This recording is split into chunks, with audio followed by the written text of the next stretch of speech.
Night lamp जला ले। मैंने टटोल कर बिस्तर के किनारे पर झूलता हुआ स्विच तलाश किया और धीमी रोशनी वाला बल्ब ऑन कर दिया।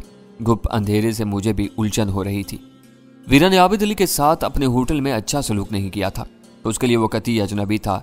उसकी शनाख्त का सिर्फ एक सबूत सामने आया था कि वो भारत जैसे मुज़िम मुल्क में डैनी, वीरा और गजाला के असली और फर्जी नामों से पूरी तरह वाकिफ था और अपने साथ कोई मुसीबत लेकर नाजिल नहीं हुआ था।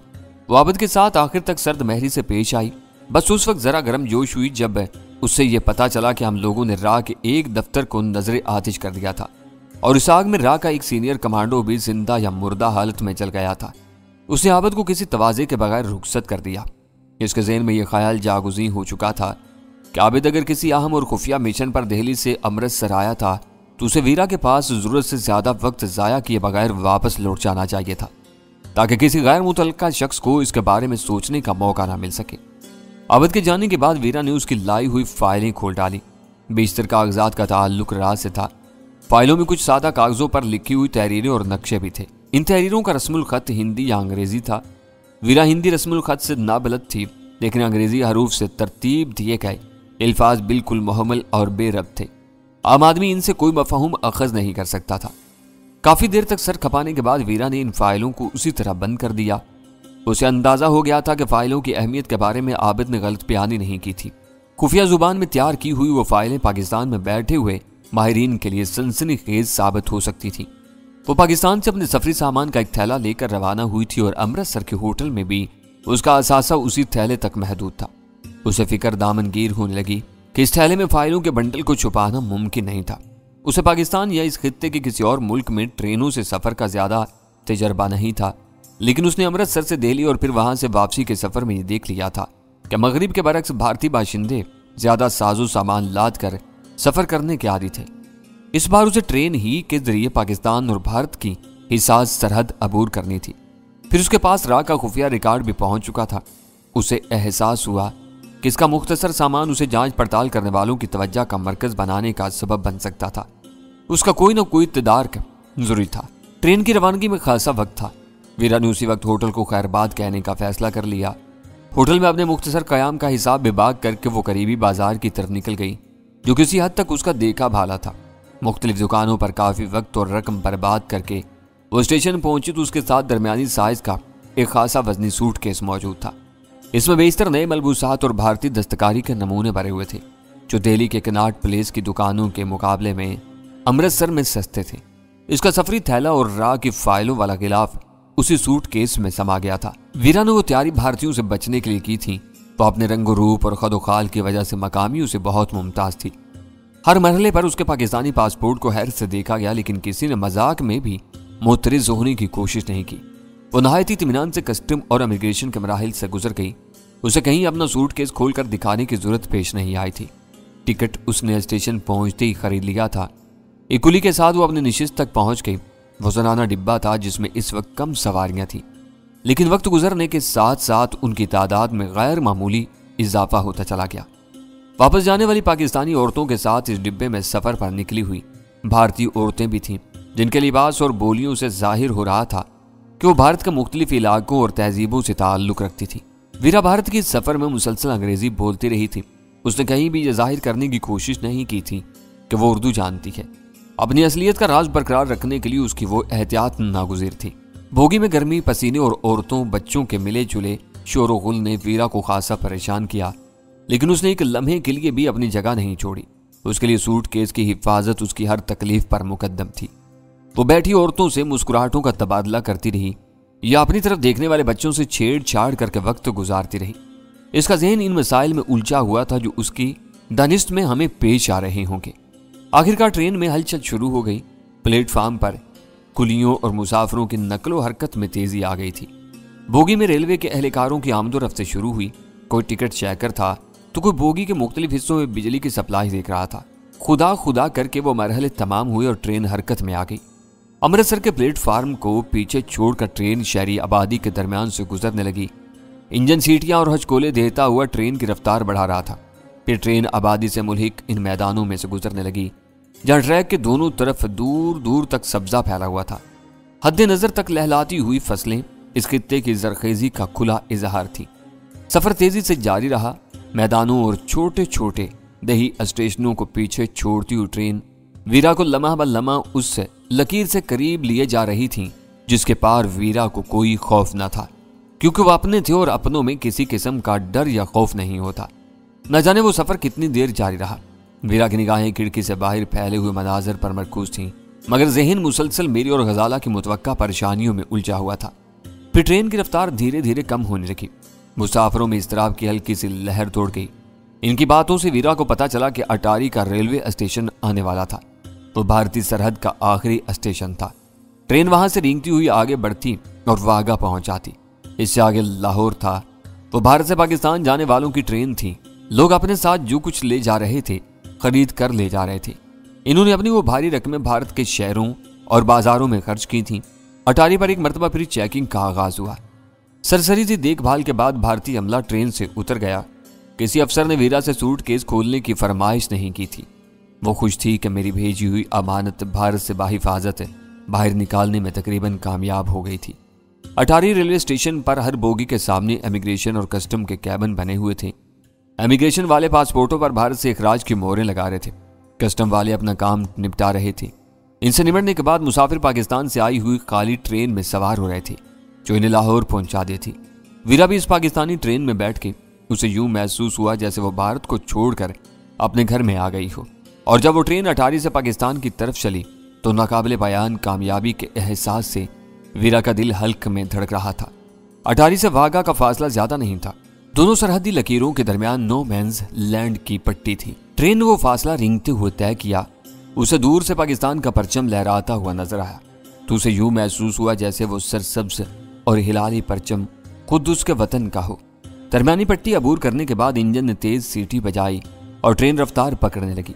लाहौर की मुजाफाती आबादी और खेतों के दरमियान से गुजरते हुए ट्रेन ने कुछ देर बाद लाहौर रेलवे स्टेशन के एक प्लेटफार्म पर जाकर दम लिया। ट्रेन रुकने से पहले ही कुलियों की फौज ने ट्रेन पर धावा बोल दिया। वीरा प्लेटफार्म के मुखालिफ समत वाली सीट पर बैठी हुई थी। वो इत्मीनान से बैठी भीड़ छटने का इंतजार करती रही। कुछ देर तक बोगी में हड़बोंग का समा रहा। कुलियों के बाद औरतों के साथ सफर करने वाले मर्द भी अंदर घुस आए। कोई उजलत में अपना सामान समेट रहा था, कोई कुलियों से मोल तोल कर रहा था। प्लेटफार्म पर मंडलाते हुए गौल उसके अलावा थे। वीरा हैरान थी कि जब ट्रेन का सफर लाहौर पर ही खत्म हो जाना था तो वो बदनज़मी क्यों थी, मगर उसे ज्यादा देर तक हैरान होने का मौका नहीं मिल सका। जलाल अपने एक माहतहत के साथ अचानक ही उसके सामने आ मौजूद हुआ। वेलकम टू होम क्रिटल लेडी। तो तुम इतनी तेजी से मुझ तक कैसे पहुंच गए? वीरा ने हैरत और मुसरत से अपनी जगह छोड़कर पूछा और गर्मजोशी से जलाल का हाथ थाम लिया। अटारी से हमारे इन्फॉर्मर ने बता दिया था कि तुम किस बोगी में हो। जलाल ने आसपास का मैदान साफ पाकर अंग्रेजी में सरगोशी की। तुम्हारा सामान कहाँ है? वीरा ने अपनी सीट के नीचे रखे हुए सूटकेस की तरफ इशारा कर दिया। इस वक्त तक बोगी तकरीबन खाली हो चुकी थी। दरवाजे पर कुछ भीड़ बाकी रह गई थी। जलाल के साथ आए हुए शख्स ने वीरा का वजनी सूटकेस उठा लिया। यहाँ से जाते हुए तुम्हारे साथ चंद जोड़ों के सिवा कुछ नहीं था। इस सूटकेस में क्या भर लाई हो? जलाल ने सूटकेस को अपनी निगाहों से तोलते हुए पूछा। ये राह के गुनाहों का बोझ है जिसे छुपाने के लिए मुझे बहुत कुछ खरीदना पड़ा, वीरा ने जवाब दिया। वो तीनों बोगी से प्लेटफार्म पर उतर गए। जलाल ने वीरा से पासपोर्ट लेकर अपने आदमी के हवाले कर दिया। वो सूटकेस समेत तेज तेज कदमों से आगे हो लिया। ट्रेन से इमिग्रेशन तक ममनू इलाका है जहां आम आदमी दाखिल नहीं हो सकते। वीरा जलाल से कह रही थी, मुझे उम्मीद नहीं थी कि तुम ट्रेन पर आ जाओगे। यहाँ भारत से आने वालों के सामान का खुला पोस्टमार्टम होता है। तुम्हारे सामान को इस मरहले से बचाने के लिए मेरा अंदर आना जरूरी था। जलाल बोला, ये बताओ कि अमृतसर या अटारी में तो कुछ नहीं हुआ? जीसी महफूज है ना? वो 11 फाइलों का बंडल जिस तरह मुझ तक पहुंचा था अभी तक इसी हालत में है। वीरा प्लेटफार्म से बाहर निकलने वाली पहली मुसाफिर थी। जो लोग उससे पहले इमिग्रेशन के मरहले से निमट चुके थे वो कस्टम के मरहले में फंसे हुए थे। तकरीबन हर मुसाफिर अपने सामान के बारे में परेशान था और उसकी कोशिश थी कि कुलियों वगैरह के जरिए कुछ ऐसा जोड़ तोड़ कर लिया जाए कि सामान खोलने की नौबत ना आए। जिन लोगों का सामान खुल गया था वो सख्त बुलाए हुए थे, क्योंकि ठोस ठोस कर भरे और बांधे गए सूटकेसों से निकला हुआ सामान दोबारा उनमें समाना आसान नहीं था। स्टेशन से बाहर जलाल की गाड़ी ड्राइवर समेत मौजूद थी। जलाल का हमराही ड्राइवर के साथ वाली नशिस्त पर बैठ गया। उसने वीरा के साथ अकबी नशिस्त संभाल दी। ड्राइवर ने सूटकेस डिक्की में रखा और वो काफिला वहां से रवाना हो गया। रास्ते में इन दोनों के दरमियान कोई खास गुफ्तगू नहीं हुई। वीरा जलाल की तरफ से पहल की मुंतजिर थी, मगर वो मोहतात था। मामला इस कदर नाजुक था کہ وہ اپنے دونوں آدمیوں کی موجودگی میں اس موضوع پر بات نہیں کرنا چاہتا تھا۔ لاہور کی بارونق اور پرہجوم سڑکوں سے گزرتے ہوئے ویرا کو اپنائیت کے عجیب سے احساس نے مسحور کیا ہوا تھا۔ اس نے بھارت کی سرزمین پر ہر لمحہ تلوار کی دھار پر رہ کر گزارا تھا۔ ہر وقت یہ احساس ستاتا رہا تھا کہ وہ دشمن ملک میں آئی ہوئی ہے۔ بازار اور سڑکوں وغیرہ پر کوئی سرسری طور پر اس کو دیکھ لیتا تو اسے یوں محسوس ہوتا جیسے وہ اسے اشتباہ آمیز نظروں سے گر رہا ہو، مگر لاہور پہنچنے کے بعد وہ ان تمام تفکرات سے آزاد ہو چکی تھی۔ کچھ دیر بعد گاڑی ایک رہائشی مکان کے پورچ میں رک گئی۔ وہ اس مکان سے مختلف تھا جہاں وہ پچھلی بار رکی تھی۔ گاڑی سے اترتے ہی ایک مؤدب ملازم ان کی پیشوائی کے لیے موجود تھا۔ وہ انہیں کشادہ اور آرام کمرے میں لے گیا جہاں ایئر کنڈیشنر کی خنکی رچی ہوئی تھی۔ جلال نے اسے چائے لانے کی ہدایت کی۔ اس کے جاتے ہی ڈرائیور ویرا کا سوٹ کیس لے آیا۔ جلال گرین کوبرا فائل دیکھنے کے لیے اتنا مضطرب تھا کہ اس نے کوئی اور بات شروع کرنے سے پہلے ویرا کو وہ فائل نکالنے کے لیے کہا۔ ویرا نے سوٹ کیس کے قفل کھول کر نئے کپڑوں کے نیچے دبا ہوا 11 فائلوں کا تھیلا جو کا تو نکال کر اس کی طرف بڑھا دیا۔ جلال نے بےتابی سے شاپنگ بیگ میں سے غلاف کا تھیلا اور تھیلے میں سے فائلوں کا بنڈل نکال لیا۔ اس نے سرسری طور پر اوپر کی فائلوں پر نگاہ ڈالی اور درمیان میں سے گرین کوبرا فائل برآمد ہوتے ہی اس کی آنکھیں کامیابی اور مسرت کے احساس سے دمک اٹھی۔ ویرا کی طرح جلال کے لیے بھی ہر تحریر اجنبی تھی جسے آئی بی والوں نے اپنے طور پر گومز کا نام دیا ہوا تھا۔ اسے خوشی تھی کہ نہ صرف گرین کوبرا فائل ہاتھ آ گئی تھی بلکہ مزید 10 اہم فائلیں بھی اڑا لی گئی تھیں۔ تم نے بہت بڑا کام کیا ہے، جلال نے ممنونیت سے لبریز لہجہ میں ویرا سے کہا۔ یہ ریکارڈ ہمارے ہاتھ آنے سے دور رس نتائج حاصل ہوں گے۔ ہو سکتا ہے کہ ہمارے خلاف بھارتیوں کی ہر منصوبہ بندی کی کچھ نہ کچھ تفصیلات ان فائلوں میں موجود ہوں۔ اٹامک انرجی کمیشن اور بجلی گھروں والی فائلیں میں نے پہچان لی ہیں، باقی 7 فائلیں میرے لیے ناقابل فہم ہیں۔ ان پر ہمارے ماہرین روشنی ڈال سکیں گے۔ تم بلا وجہ مجھے کانٹوں میں گھسیٹ رہے ہو، ویرا ہنس کر بولی۔ میں نے امرتسر سے یہاں تک صرف قاصد کا کام کیا ہے۔ مجھے یہ بنڈل تمہارے عابد علی نامی ایجنٹ نے پہنچایا تھا۔ وہ بتا رہا تھا کہ دہلی میں را کے ایک دفتر کو آگ لگا دی گئی ہے۔ تو کیا تم دہلی میں رونما ہونے والے واقعات سے بے خبر ہو؟ جلال نے حیرت سے پوچھا۔ میں کل رات کی آخری ٹرین سے دہلی سے روانہ ہوئی تھی۔ بظاہر سب کچھ نارمل تھا مگر ڈینی کو حالات بگڑتے نظر آ رہے تھے۔ اسی نے مجھے جلد از جلد دہلی سے نکل جانے پر مجبور کیا تھا۔ امرتسر میں آج عابد نے 2 باتیں بتائی تھیں۔ اس آگ میں ان کا کوئی سینئر کمانڈو بھی مرا ہے۔ میرا اپنے آدمیوں سے رابطہ ٹوٹا ہوا لیکن اسلام آباد میں دوسرے ذرائع سے خبریں آتی رہتی ہیں۔ شاید اب ڈینی پوری طاقت سے میدان میں کود پڑا ہے۔ وہ آگ پاکستانی ونگ میں لگی تھی۔ اس نے فائلیں اڑانے کے بعد ان کے دفتر ہی کو نظر آتش کر دیا تاکہ اصل واردات کا علم نہ ہو سکے۔ کیا یہ تمہارے آدمیوں کا کام نہیں ہو سکتا؟ تم ڈینی کا نام بہت یقین سے لے رہے ہو، ویرا نے پوچھا۔ میرے آدمی اپنا دامن بچا کر مدافعانہ انداز میں کام کرتے ہیں۔ انہیں کئی مہینوں سے گرین کوبرا ٹاسک ملا ہوا تھا، ویسی جارحانہ کارروائی کا خطرہ مول نہیں لے سکتے۔ جلال نے پر یقین لہجہ میں کہا۔ یہ 100% ڈینی کی کارروائی ہے۔ اس کے دماغ میں لاوا پک رہا ہوگا، اس لیے اس نے تمہیں بر وقت دہلی سے روانہ کر دیا۔ اپنے مشن میں کامیاب ہونے کے بعد اس نے عقل مندی کی کہ یہ فائلیں اپنے پاس نہیں روکی، تمہاری روانگی کا فائدہ اٹھاتے ہوئے یہاں بھیج دی۔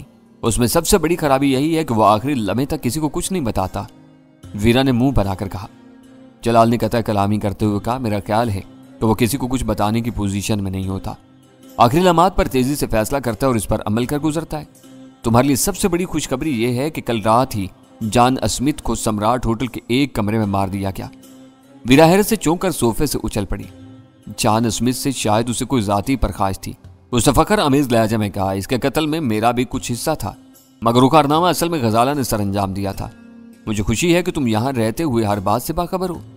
اس کی لاش آج سپیر دریافت ہوئی ہے۔ وہ بھارت میں بہت قسم پرسی کے عالم میں مارا گیا ہے۔ ویرا کا انکشاف سن کر جلال کا جوش ٹھنڈا ہو گیا۔ وہ ہمارے راستے کا ایک بھاری پتھر تھا جسے یہاں نہیں چھیڑا جا سکتا تھا۔ پتہ نہیں اس کی قضا اسے کراچی سے دہلی کیسے لے گئی۔ چائے نوشی کے دوران بھی وہ دونوں آپس میں باتیں کرتے رہے۔ ویرا نے اسے انسپیکٹر ڈیوڈ کے بارے میں بھی بتا ڈالا۔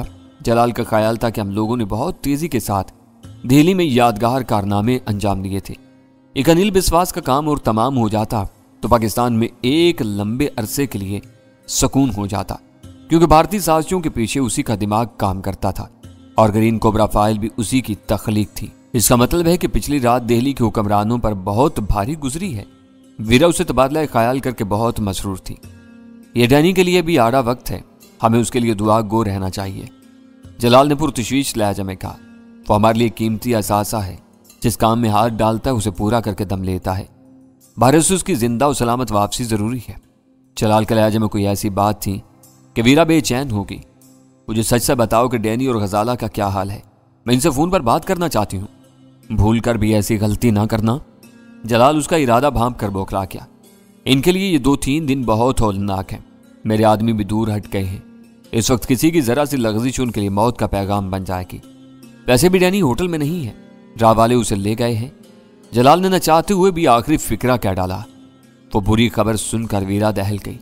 सफाकी और बर्बरियत में राह वालों का कोई सानी नहीं था। वीरा अंदर के पेचो खम से नावाकिफ थी, इसलिए उसका परेशान होना फितरी था। जलाल ने उसे समझाया बुझाया और तसल्ली देकर चला गया। उसे राह की फाइलों को फौरी तौर पर इस्लामाबाद रवाना करना था ताकि इन पर काम शुरू हो सके।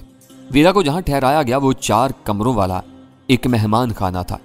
इन कमरों के साथ ड्राइंग रूम, खाने का कमरा और टीवी लाउंज भी था, लेकिन वीरा अपने कमरे में बंद रही। मेरे बारे में जलाल से तशवीशनाक खबर सुनने के बाद उसका दिल बुझ गया था। जलाल ने वीरा के बारे में मेहमान खाने के अमले को खास हदायत दे दी थी। वीरा की फरमाइश पर एक खिदमतकार ने बहुत नफासत से कमरे की छोटी मेज पर मैनोशी के लवाजम सजा दिए। वीरा ने उसे बता दिया कि वो 9 बजे कमरे ही में खाना खाएगी। वीरा अमृतसर से बहुत हल्के दिल के साथ रवाना हुई थी। उसके ज़हन पर सिर्फ एक फिक्र थी कि आबिद की लाई हुई फाइलें पूरी एहतियात के साथ लाहौर पहुंच जाएं। उसने अपनी वो जिम्मेदारी अच्छी तरह पूरी कर ली थी, लेकिन लाहौर पहुंचने के बाद वो मेरे बारे में यकायक बहुत ज्यादा फिक्रमंद हो गई थी। रात के उसे फोन पर जलाल की तरफ से अच्छी खबर भी मिल गई कि राह वालों ने चंद घंटों के बाद मुझे रिहा कर दिया था। मेरी चाल ढाल और चेहरे मोहरे से तशद्दुद की कोई अलामत जाहिर नहीं हुई थी। उसे बताया कि दिल्ली में गड़बड़ और खुफिया इदारों की हद से बड़ी हुई गैर मामूली सरगर्मियों की वजह से उसे वो खबर ताखीर से मिली थी। वीरा ने दिल ही दिल में खुदा का शुक्र अदा किया कि मेरे सर पर आई हुई मुसीबत टल गई थी, तो अपनी रात सुकून से गुजार सकती थी। जलाल बहुत मसरूफ आदमी था। अगले रोज वो वीरा की तरफ नहीं आ सका, लेकिन शाम में उसने फोन पर वीरा से तफसीली गुफ्तगू करके वीरा के दिल का बोझ खासा हल्का कर दिया। मेरे बारे में उसके पास कोई नई खबर नहीं थी, क्योंकि मैं होटल के कमरे में बंद था। उसके आदमी भी दिल्ली में यकायक ज़ेरे ज़मीं चले गए थे। इन्होंने अपने सारे मकामी राब्ते ख़त्म करके खामोशी इख्तियार कर ली थी, जो वहाँ के पुरखतर हालात में ज़रूरी थी। वीरा के दिमाग में जलाल की यह बात जम गई थी कि मेरे और गजाला के लिए 2-3 दिन बहुत ख़तरनाक थे। दूसरा दिन ख़त्म होने वाला था। उसे उम्मीद थी कि अगला दिन भी खैरियत से गुजर जाएगा और वो मुझसे बराह रास्त राब्ता करके मुझसे मेरी वापसी के बारे में बात कर सकेगी। उसे कराची फ़ोन करके अव्वल खान और सुल्तान शाह की खैरियत मालूम कर ली, लेकिन इन दोनों से बात न हो सकी। इसे या जलाल को शायद ये इल्म नहीं हो सका था कि मुश्तबा अफराद की गिरफ्तारी के लिए एविएशन रिसर्च सेंटर की रेडियाई आवाज़ों को पकड़ने वाली गाड़ियां दिल्ली की सड़कों पर निकल आई थी। इनके हरकत में आने की वजह से दिल्ली के बाहिमी राब्ते टूट गए थे। दिल्ली के वाक़यात के बारे में कराची के अखबारात में जो कुछ शाया हो रहा था वो ज़ाहिरी खबरों पर मबनी था। भारतीय हुकाम की सख्तगिरी और राजदारी की वजह से अखबारी क्या सराइयाँ अरूज पर थीं। इनसे यह जाहिर हो रहा था कि जैसे दिल्ली का निज़ाम उलट पलट कर रह गया हो और हर तरफ नामालूम दहशतगर्द दंदनाते फिर रहे हों, जिन्हें भारतीय हुकाम पाकिस्तानी एजेंट करार देकर अपनी नाकामियों पर पर्दा डालने की कोशिश कर रहे हों। उसे लाहौर में अपनी दूसरी रात जैसे तैसे बसर कर ली। जलाल ने उसे दिल्ली से आई हुई फाइलों के बारे में कुछ नहीं बताया था और एक मुलाकात के बाद से मुसलसल गायब था। उसकी ये बात वीरा को याद थी कि मेरे लिए 2-3 दिन अहम थे। उसकी दानिश में 2 दिन गुजर चुके थे। वो तीसरे दिन का आगाज था जब उसके सब्र का पैमाना लबरेज हो गया। उसके कमरे में मौजूद फ़ोन बराह रास्त था। वो इसे अंदरूनी और बैरूनी हर काल मिला सकती थी। पहले उसने मेरे होटल का नंबर मिलाने का इरादा किया, फिर उसे अव्वल खान का ख्याल आ गया। इस बारे में वो कोई बेहतरीन मशवरा दे सकता था।